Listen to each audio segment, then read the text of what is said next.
Welcome to the Freelance Insider Podcast, the podcast where we take a close look under the hood of the freelance world. I'm your host, Al Calder, a freelance writer and audiobook narrator. I'm here to help you with your freelance journey. Whether you're just starting out or looking to ramp up your freelance game, you're in the right place. Hey everyone, and welcome back to the Freelance Insider Show. We're diving into something today that affects so many of us, freelancer burnout.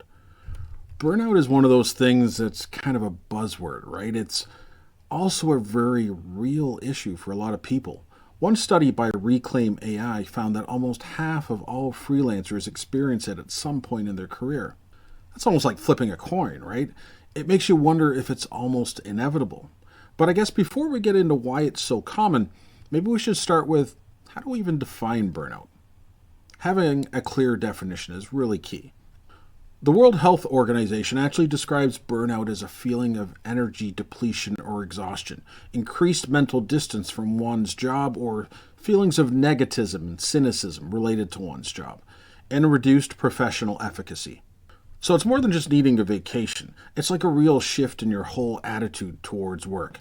It makes me think, what are some of the things that lead to that kind of negativity? One that comes instantly to mind is the idea of unrealistic deadlines. That's a really common trap, especially for freelancers who are eager to land clients. They often overpromise in what they can deliver, and that kind of sets them up for a cycle of overwhelm.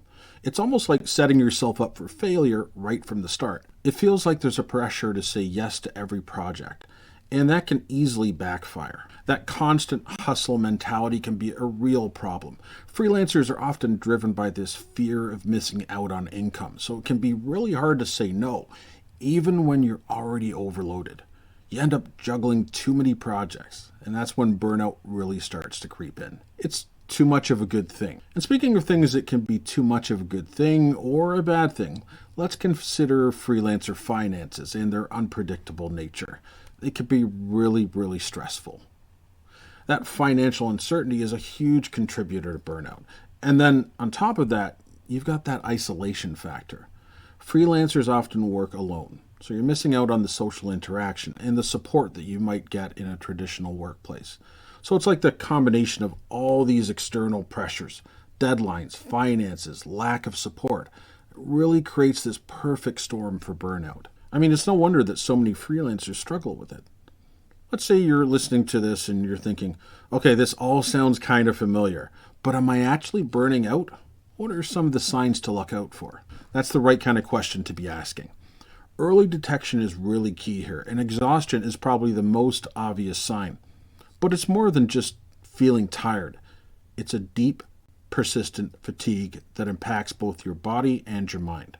So it's not just needing an extra cup of coffee in the morning. It's like feeling drained no matter how much you rest. So let's look into some other signs that maybe aren't so obvious. You might find that you're more irritable and more negative. Things that wouldn't normally bother you might start to feel overwhelming. So snapping at your cat because it walked across your keyboard could be a red flag. You might also have trouble concentrating, making decisions. Simple tasks that used to be easy might suddenly feel monumental, like your brain is stuck in low gear. You might also start feeling cynical or detached from your work. That passion and enthusiasm that you once had for your work starts to fade, and you're left feeling kind of indifferent or even resentful towards it.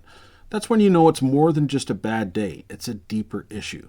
You might start feeling irritable, stressed by the smallest tasks, and just completely lose your enthusiasm for your work. This really highlights how insidious burnout can be. It slowly chips away at your joy and your motivation, until you're just left feeling like a shell of your former self. Some people even end up completely switching freelance career paths entirely because of burnout. It just goes to show how unchecked burnout can really have a huge impact on your life choices. It really is a stark reminder that addressing burnout early is so crucial. It's not a sign of weakness. It's a sign that you need to make some adjustments to protect your well-being and your career. Okay, so we've covered what burnout is, why it's so common among freelancers, and some of those warning signs to look out for. But now the million-dollar question is, how do we actually prevent this from happening in the first place? That's what we're going to dive into next. The good news is that there are tons of practical strategies you can use to build a more sustainable and fulfilling freelance life. And many of them are surprisingly simple. Let's dig into some of those practical strategies for preventing freelancer burnout. A lot of it boils down to boundaries, which we touched on a little bit earlier, but it's so important, it's worth really digging into. More than just saying no to projects, it's about creating clear lines between work time and personal time, even when your office is your kitchen table. It can be tricky when you're the boss. It's easy to just let work bleed into every part of your day. A lot of people find success with a dedicated workspace. It doesn't have to be anything fancy, but even just having a corner of a room that's just for work can be such a big help. It can help your brain really switch gears. It's like giving yourself permission to clock out, even if you haven't left the house. And speaking of giving yourself permission, let's talk about breaks, those brain resets. Even just stepping away from your computer for a few minutes can give you the mental space you need to come back refreshed. It's like hitting the refresh button on your brain instead of endlessly scrolling through social media. And while we're on the topic of refresh, incorporating movement into your day could be huge. Instead of reaching for another cup of coffee, maybe take a quick walk around the block. Get your blood flowing, clear your head. You'll come back to your work feeling way more energized and focused. Okay, so we've got boundaries. We've got breaks. We've got movement. What else? Well, let's talk about mindset. It's so important to shift your perspective, especially around the idea of hustle, right? That constant pressure to say yes to every opportunity, which often stems from a scarcity mindset. This belief that there's not enough work to go around. So you have to grab everything you can. You can see how that can lead to burnout. You're never going to allow yourself to rest if you're constantly afraid of missing out. So how do we break free from that scarcity trap? Well, one thing that can really help is focusing on your accomplishments, celebrating your wins, no matter how small they seem. It's so easy to get caught up in what you haven't done yet and forget to acknowledge how far you've really come so far.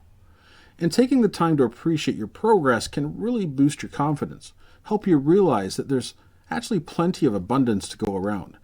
It's about shifting from I need to do more to look at what we've already achieved. This kind of mindset shift can also help you be more strategic about the work you take on. Ask yourself, does this spark joy? If not, thank you, next. Sometimes saying no is the most empowering thing you can do for your well-being and the success of your business. So we've covered a lot of mindset ground, but what about the more practical day-to-day aspects of preventing burnout? Well, one of the biggest challenges for freelancers is time management. You're your own boss, so you have to be super organized and intentional with your time. No one's going to tell you to clock out at 5, right? There are many different approaches to time management, but one that seems particularly helpful for freelancers is prioritizing tasks based on their value. So figuring out which tasks are the most important and focusing on those first. It's about making sure that you're spending your time and energy on the things that truly move the needle in your business and not getting bogged down in busy work that doesn't actually contribute to your goals. And sometimes that means delegating tasks. This can be a game changer, but also a little scary. Letting go of control can be tough. But think about it this way. What are you spending your time on that someone else could be doing?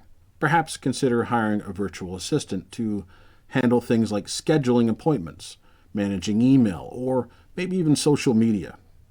Freeing yourself up from those kinds of tasks gives you more time and energy to focus on your zone of genius, the things you're truly passionate about that generate the most revenue for your business.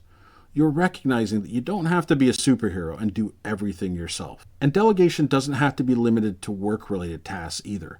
Think about your personal life too. What could you outsource to simplify your life and free up more time and energy? So maybe grocery delivery instead of spending an hour at the supermarket, or a meal delivery service instead of cooking every night. It's about being strategic with your resources, investing in things that support your well-being and free up your time for the things that matter most. Okay, we've covered a lot. Boundaries, mindset, time management, delegation. I feel like we're building a fortress against burnout here. But the most important thing is to find what works for you. Create a personalized approach to burnout prevention that feels sustainable and supportive. Because ultimately, preventing burnout is about creating a freelance life that you truly love, one that's not only successful, but also enjoyable and fulfilling. And that's what we're going to explore in the final part of this look under the hood of freelancing burnout. We'll talk about how to create a freelance life that nourishes your soul and fuels your passion, rather than draining you dry. Okay, so we've talked a lot about preventing burnout, but what about if you're already feeling burnt out? What do you do then? Well, first of all, it's important to recognize that burnout is not a sign of failure. It's a sign that you need to make some changes. So no more beating yourself up for feeling burnt out. What comes next? What are some actual steps we can take? I think self-compassion is a really good place to start. It's easy to fall into this trap of self-criticism when you're feeling burnt out, but that's only going to make things worse. Instead, try to treat yourself with the same kindness and understanding that you would offer a friend who was going through a similar experience. I think we often give ourselves a much harder time than we would ever give to anyone else. Burnout is often a sign that you've been pushing yourself too hard for too long. It's not a personal failing. It's a signal to slow down and reassess your priorities. It's like a wake-up call. It's our body and mind telling us that something needs to change. And one of the first changes you might need to make is reducing your workload. I know this can be a tough pill to swallow, especially for freelancers who are worried about financial security, right? It's that fear of saying no to opportunities. But clinging to that mindset can actually be more harmful in the long run. Sometimes taking a step back is the best way to move forward in a healthier way. This could mean turning down new projects, renegotiating deadlines, or even taking a temporary break from work altogether. It's like hitting the pause button so you can come back feeling refreshed and re-energized. And this is probably a good time to revisit those self-care practices that we talked about earlier. When you're in the thick of burnout, it's easy to neglect those things that nourish your mind, your body, and your soul. So maybe dust off that old guitar, go for a hike, or finally start that book you've been meaning to write. And remember, self-care isn't just about indulging in pleasurable activities. It's about setting boundaries, saying no, and prioritizing your mental and physical health. It's about treating yourself with the same care and consideration you would give to close friends or family members. And speaking of support, that's another crucial aspect of overcoming burnout. Don't be afraid to reach out to friends, family, or even a therapist for guidance and encouragement. It's so important to have a support system. When you're feeling overwhelmed and exhausted, having someone to talk to can make a world of difference. Sometimes just sharing your experience with someone who understands can help you feel less alone and more validated in your struggle. And if those feelings of burnout are really intense or persistent, seeking professional help from a therapist is always a good option. A therapist can provide you with valuable tools and strategies for managing stress, coping with burnout, and creating a more sustainable work-life balance. So it's like having a coach in your corner, cheering you on and helping you navigate the challenges of freelance life. We've covered so much ground in this episode. We've created a roadmap for navigating freelancer burnout from prevention to recovery. We've talked about setting boundaries, managing workload, prioritizing self-care, cultivating a positive mindset, seeking support, and delegating tasks. It's a lot to take in, but I think the key takeaway for me is that burnout isn't something to be ashamed of. It's something we can learn from and use to create a more fulfilling and sustainable freelance experience. And remember, it's not about implementing every single strategy perfectly. It's about finding what works for you and creating a personalized approach that supports your unique needs and goals. There's no one-size-fits-all solution. It's about experimenting, being flexible, and constantly adapting your approach as you learn and grow. And as we wrap up this look under the hood, I want to leave you with one final thought. Remember, you are in control of your freelance journey. You have the power to shape your experience, set your boundaries, and prioritize your well-being. Don't be afraid to make changes, ask for help, and create a freelance life that truly reflects your vision. Also remember, you're not alone in this journey. There's a whole community of freelancers out there who understand your struggles and celebrate your successes. So keep learning, keep growing, keep creating, and never stop prioritizing your well-being. That's the key to a sustainable and fulfilling freelance life. Well, thank you so much for joining me on this look under the hood of freelancer burnout. I hope you found it insightful and empowering. And remember, you have the power to create a freelance life that you love. Take care, and we'll see you next time on the Freelance Insider Show. Thanks for tuning in to the Freelance Insider podcast. If you enjoyed this episode, please subscribe and leave a review. It helps more freelancers like you find the show. Got questions or topics you want covered? Reach out to me at remoteofficeworld.com. You can also find the link in the show description. Until next time, keep on freelancing your way to freedom.